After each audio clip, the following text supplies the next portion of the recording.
Buenas noches, mi nombre es Magda Lucila Aponzá.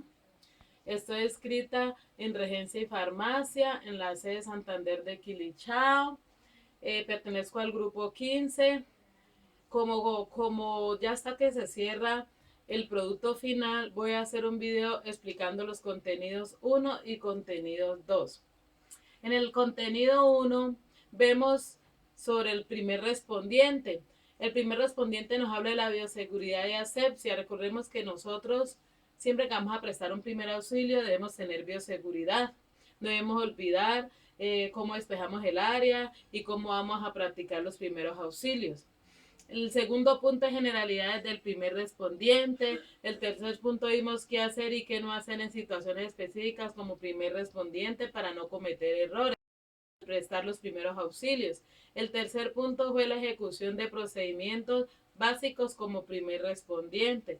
El tercer punto fue el primer respondiente comunitario en atención de las víctimas de minas antipersonas. Como misión en las minas sobre personas vemos que más que todo se ven zonas rurales, debemos tener serias precauciones y tenemos que ver cómo trasladamos al paciente con agilidad para poder que se les preste la ayuda a tiempo.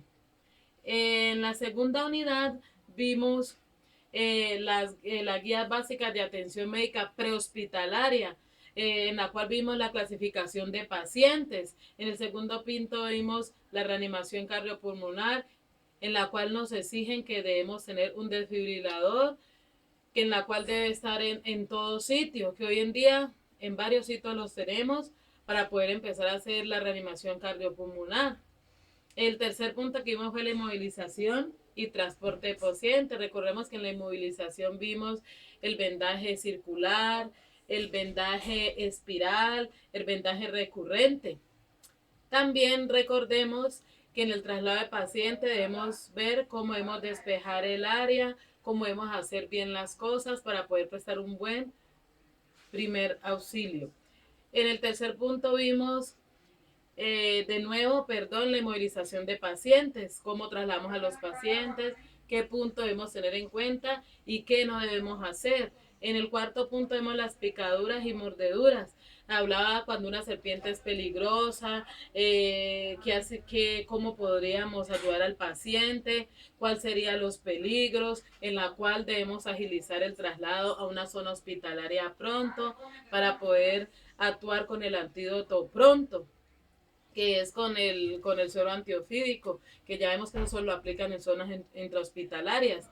También en el quinto punto vimos las quemaduras. Entonces, no debemos olvidar que las quemaduras, cuando es en primer grado, no hay tanto peligro como en segundo o tercer grado. Eso depende de la clasificación de las quemaduras. Y por último punto, recordemos que allí el tutor nos envió un simulador para ver cómo debemos ayudar al paciente, cómo hacer cada procedimiento para no cometer errores. Estos fueron los puntos que vimos en la unidad, el contenido 1 y contenido 2.